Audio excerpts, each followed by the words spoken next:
네, 오랜만에 여러분들은 이렇게 뵈니까 너무 기분이 좋고 기분이 좋다는 표현을 넘어서 하나님께 참 감사한 마음뿐입니다. 오늘 제가 여러분들과 함께 나누고 싶은 말씀은 바리새인과 세리에 관한 이야기입니다. 바리새인과 세리 사건에 대해서 모르는 분은 아마 거의 없으실 겁니다. 어떤 내용입니까? 바리새인이 올라와 가지고 하나님 앞에서 기도를 했어요. 하나님, 저는 토색도 불의도 간음도 아니하고 세리와 같지도 아니해서 하나님 감사합니다라고 기도를 했어요. 사실 바리새인이 감사는 했어요. 그런데 세리는 뭐라고 하냐면 가슴을 두르기치면서 나는 죄인입니다 이렇게 기도를 했어요. 하나님이 누가 더 의롭다라고 하셨어요? 세리가 더 의롭다라고 하셨어요. 우리는 이 성경 본문을 읽을 때 세리가 죄를 더 많이 져서 하나님께 회개를 많이 해서 복받았다. 또 바리새인은 좀 우리말로 그냥 서민들 표현으로 잘난 체 해가지고 하나님한테 칭찬 못 받았다 그렇게 생각을 해요. 그런데 우리가 이 본문에서 놀라운 사실은요, 어디에도 세리가 잘못한 사람이라는 표현은 없습니다. 우리가 세리가 잘못했을 거라고 생각하는 건 우리 선입견이에요. 왜 선입견이냐? 그 당시 세리라는 직업을 가진 분들이 주변 사람들한테 지탄을 많이 받았기 때문에 그래요. 실제적으로 그 당시 세리의 분들의 일이 그랬다고 합니다. 중앙정부에서 야, 세금 100만 원 걷어와. 그러면 100만 원만 걷으면 되는데 그냥 허락을 해줬대요. 100만 원에서 좀 더 걷어도 상관 안 할 테니까 너희가 알아서 걷어. 그냥 100만 원 갖고 오면 돼. 이런 식으로 했답니다. 그러면 이제 세리 직분 맡은 분들이 적당하게, 세상 말로 그냥 적당하게 이렇게 자기의 인건비 청구하시면 되는데 막 2배, 3배 부풀려 가지고 나라에서 200만 원 내라고 해. 다 200만 원씩 갖고 와. 너는 300만 원이래. 그래 놓고 중간에서 이렇게 이익을 취했기 때문에 세리라는 직분이 욕을 많이 먹었다고 해요. 근데 이것이 또 세리라는 직분이 다 똑같지 않기 때문에 직분별로 사람별로 다 달랐지 않겠습니까? 제가 말씀드리고 싶은 요지는 이 본문에서 정확히 이야기하고 싶은 것이 착한 사람, 나쁜 사람의 기도가 아닐 수 있다는 거예요. 그럼 뭘까요? 그거를 제가 여러분들과 오늘 한번 이야기를 하고 싶은 거예요. 그럼 착한 사람과 나쁜 사람의 기준이 아니면 무엇을 봐야 되냐? 먼저 예수님이 지탄을 하신 바리새인의 기도를 봐야 돼요. 바리새인의 기도를 수술하듯이 조목조목 다 뜯어서 봐야 돼요. 바리새인의 기도를 조목조목 뜯어보면 세리의 기도와 분명히 다른 점이 있습니다. 뭐가 다를까요? 이게 중요한 분기점입니다. 영어로 포인트입니다. 세리의 기도와 바리새인의 중요한 차이는요, 성경 본문 그대로라면, 진술된 문장대로라면 바리새인은요, 하나님께 기도드릴 때 전제를 먼저 던져놓고 기도합니다. 깔고 기도한다고요. 무엇을 깔고 기도합니까? 내가 곧 토색, 불의, 간음을 하는 자들과 같지 아니하고 이 세리와 같지 아니함을 감사하나이다. 그런데 세리는 그렇게 기도하지 않아요. 눈을 들어 하늘을 쳐다보며 가슴을 치며 나는 죄인이라는 거예요. 이게 무슨 차이인지 아세요? 지금 토색, 불의, 간음하는 자들과 같지 아니하고 이 세리와 같지 아니함, 우리는 이게 올바른 거라고 생각하니까는 이 생각에 별 문제가 없어요. 그런데 다르게 이야기를 하면요, 이게 뭐 맞는 말이지만 토색, 불의, 간음을 하는 자들과 같지 아니한다는 거, 착한 일 했다는 거, 잘 살았다는 거 판정을 왜 자기가 합니까? 그러니까는 바리새인은요, 하나님께 기도할 때 이미 본인이 판정을 내리고 난 다음에 하나님께 감사하다고 하는 거예요. 하나님께 이미 내가 이렇게 살았기 때문에 올바랐다라고 이야기하고 그 다음에 감사를 이야기를 한 거예요. 그런데 세리는, 세리 기도 문구에는 본인 삶에 대한 본인이 진단하는 판정이 없어요. 무슨 얘기냐? 본인이 하나님 앞에서 판정을 이미 가져간 사람은요, 내가 이렇게 결론이 있다라고 주장하는 사람들은 하나님의 도우심이 더 이상 필요 없습니다. 하나님의 판정을 받을 것도 없어요. 이미 내가 잘 살았는데, 이미 내가 착한 사람인데, 이미 내가 하나님 앞에서 얻을 것을 다 얻고 모범 생활을 했는데, 마치 이런 거죠.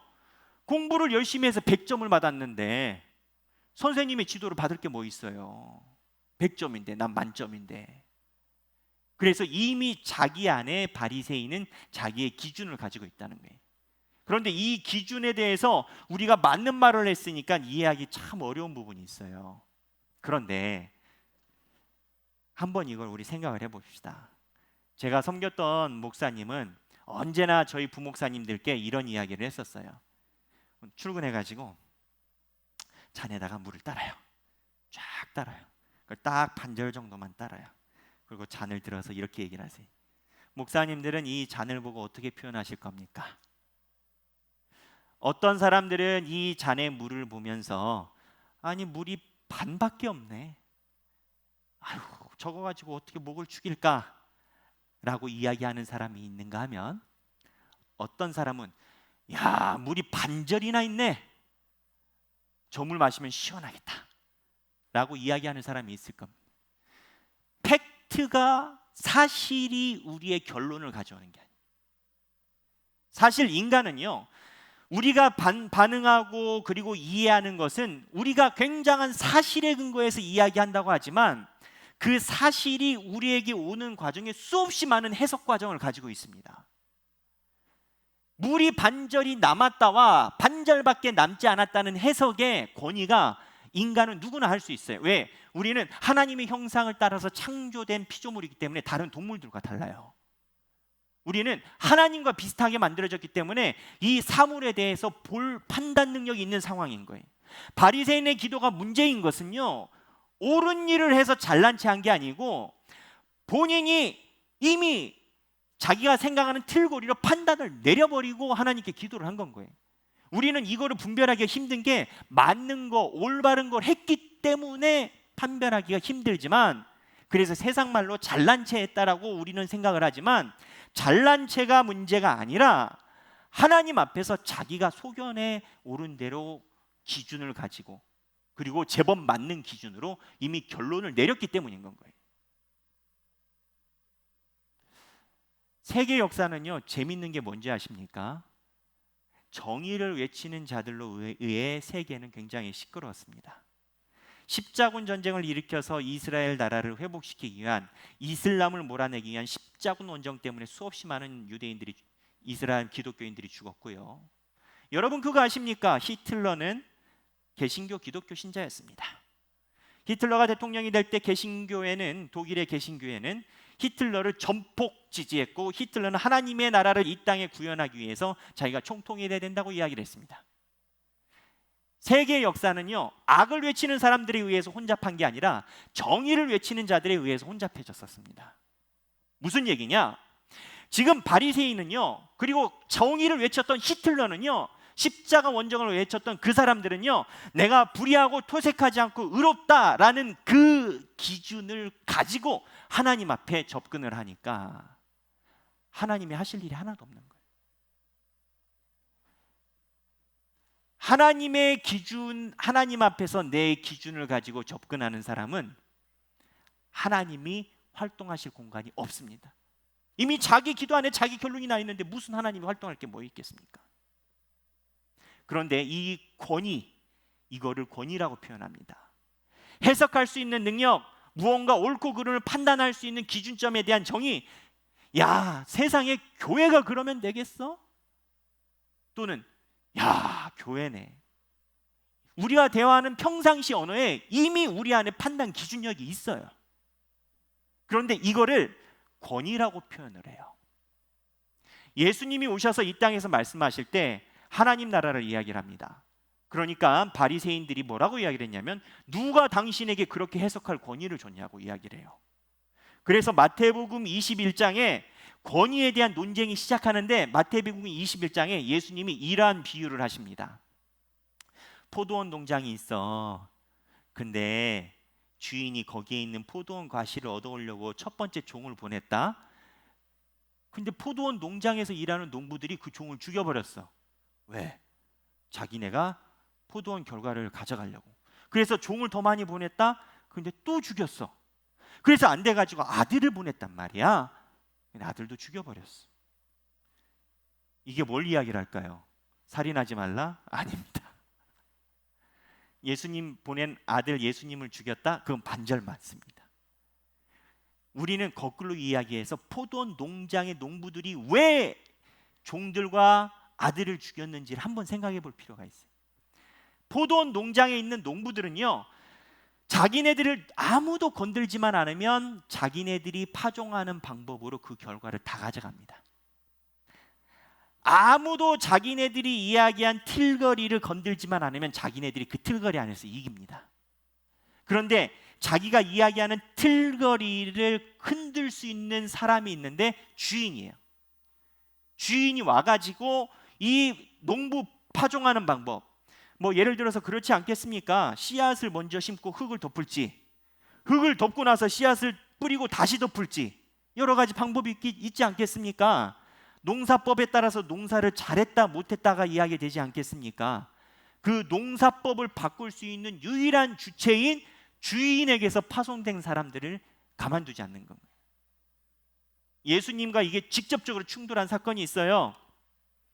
어떤 사람이 와서 동전을 들여 이야기를 해요. 이 세금을 내야 되는데 이 동전은 하나님의 것입니까? 가이사의 것입니까? 자, 여러분 다 아시죠? 예수님에게 물어본 거. 이 동전이 가이사의 것입니까? 하나님의 것입니까? 예수님이 뭐라고 하십니까? 예수님이 우문현답을 하셨어요. 가이사의 것이라고 하면은 압제받는 사람한테 세금 내라는 소리고, 하나님의 것이라고 하면은 세금 내지 말라는 소리가 되고 반역되니까 예수님이 뭐라고 하셨냐면 하나님의 것은 하나님에게, 가이사의 것은 가이사의 것에 주라고 얘기를 하셨어요. 이게 뭐냐? 그 사람이 이야기하는 대화의 틀거리를 와에 빠져나와서 다른 기준으로 이야기를 했다는 거예요. 바리새인은 자기 틀거리 안에서 하나님께 이야기하는 거예요. 하나님, 내가 이렇게 토색하지 않고 했으니 하나님 나한테 복 주세요. 자기가 설정해놓은 그 틀거리 안에서 하나님이 해야 될 일은 복 주는 것밖에 없어요. 그런데 세리는 그렇게 기도하지 않아요. 이 틀거리 안에 갇혀 있지 않고 이 틀거리가 맞다고 하지 않아요. 물론 세리가 똑똑해서는 아니었을 거예요. 그런데 세리는 하나님 앞에 이 틀거리 밖에 나와서 틀거리로 맞다 그러다가 아니라 하나님 음성을 듣고 싶다고 얘기해요. 내가 죄인이니까 하나님의 음성만이 들려야 내가 해결이 된다고 이야기를 하는 거예요. 저는 그런 생각을 했어요. 정말 세리가 이렇게 생각하고 기도를 했을까? 무슨 얘기냐? 역사적으로 시대가 변해도 그 시대가 요구하는 소위 엘리트층이 있습니다. 지적으로 뭐 법관, 뭐 변호사 또는 의료계에 계신 분들, 그 중에 꼭 빠지지 않고 들어가는 것 중에 하나가 국세청 세금 거두시는 분이에요.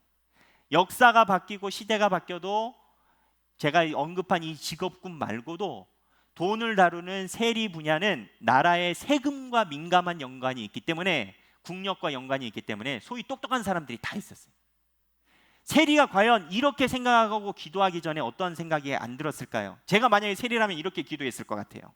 하나님 은혜로 저에게 권위를 주셔서 유대인들이 너무 불편하지 않을 정도로 세금을 걷고 로마 정부가 너무 불편하지 않을 정도로 세금을 걷어서 양쪽이 충돌하지 않도록 가운데를 교묘하게 탈 수 있는 지혜를 주셔서 감사합니다. 아울러 그렇게 지혜를 행하다 보니 제가 돈 좀 벌게 됐네요. 이거는 하나님의 축복 아니겠습니까? 라고 세리는 기도할 능력이 없냐 이거예요. 세리가 똑똑하다고 치면 그 기도 못하겠냐 이거예요. 인간은 해석할 능력이 있어요. 세리라고 정말 이 팩트대로 기도할 그것밖에 없었냐 이거예요.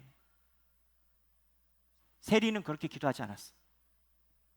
세리는 하나님 앞에서 패러다임, 틀거리, 헤게모니 논쟁을 절대 하지 않았어. 세리에게 중요한 건 내가 옳음을 인정하는 틀거리가 아니라 하나님의 음성을 들어야만이 내가 산다는 걸 알게 된 거예요. 근데 놀라운 사실이 뭔지 아세요? 이 바리새인과 세리는 떨어져 있는 존재가 아닙니다. 바리새인과 세리는 우리 안에 같이 있어요. 영원한 바리새인도 없고 영원한 세리도 없어요. 내가 잘하는 분야, 내가 역사를 가지고 있는 분야, 전통을 가지고 있는 분야, 내가 전문인의 지식을 갖고 있는 분야, 내가 사람들에게 명예와 존경을 받는 분야에서는 바리새인이 튀어나와요. 어떻게 보면 하나님이 이 본문 앞에 있었던 내용이 우리가 이 공간을 뚫어가는 무기일 수도 있어요. 그 앞에 무슨 부분이 나오는지 알아요? 과부가 가요. 과부가 재판장한테 가가지고 막 졸라요. 도와달라고. 사실 그 팩트가 뭔지도 잘 모르겠어요. 맞는지 안 맞는지 모르겠어요. 막 과부가 가가지고 재판관 보고 판결해달라고 도와주고, 재판관이 귀찮아가지고 그래 해 했다는 거예요. 이렇게 기도하라는 거예요. 저는 이 본문이, 이 바로 앞에 있는 본문이 저 같은 사람에겐 제일 불편했어요. 아니 이론도 안 맞고 논리도 없고 뭔 내용인지도, 원한만 있다고 하는데 원한이 뭔지도 모르겠고, 밑도 끝도 없이 이렇게 기도하라고 하면 도대체 재판장은 재판을 어떻게 하냐고. 근데 이 바리새인 세리가 나와요. 무슨 얘기냐? 바리새인은요, 결론이 이미 있기 때문에 기도가 필요 없습니다. 내가 가지고 있는 틀거리가 명확한 사람은 그 안에다가 내 수식을 넣기만 하면 돼요. 기도가 필요 없어요.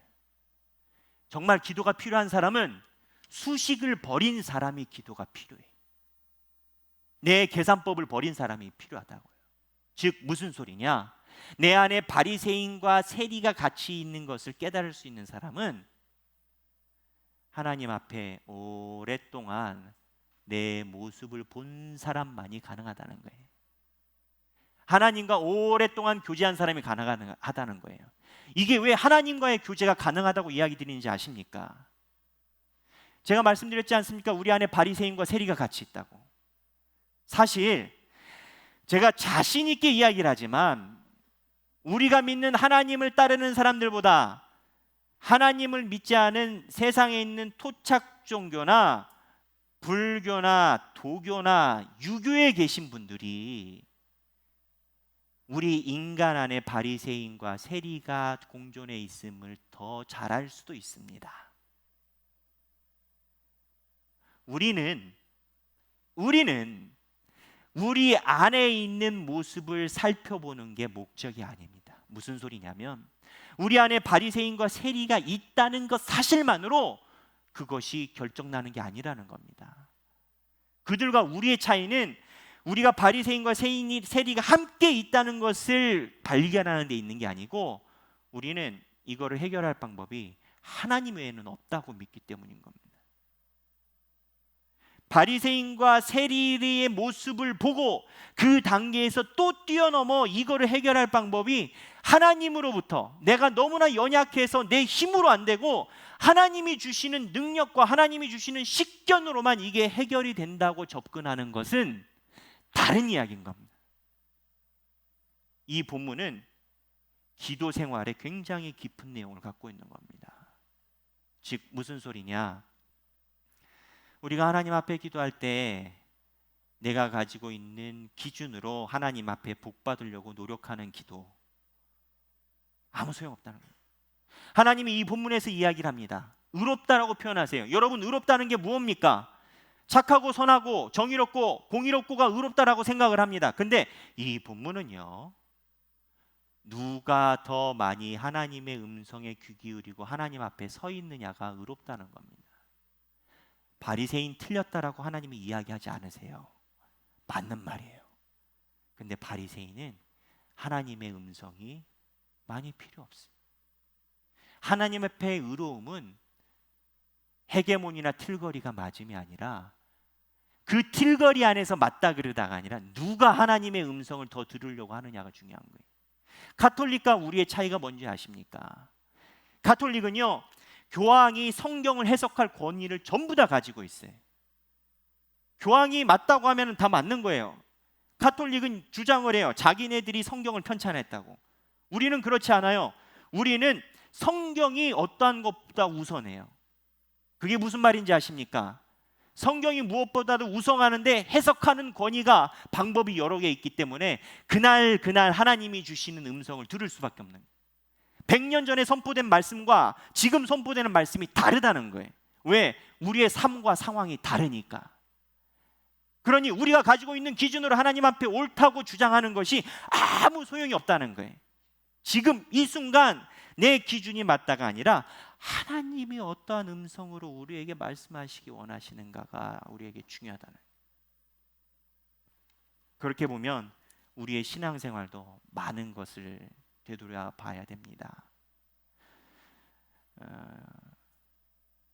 우리는 날마다 실수하고 죄를 짓습니다.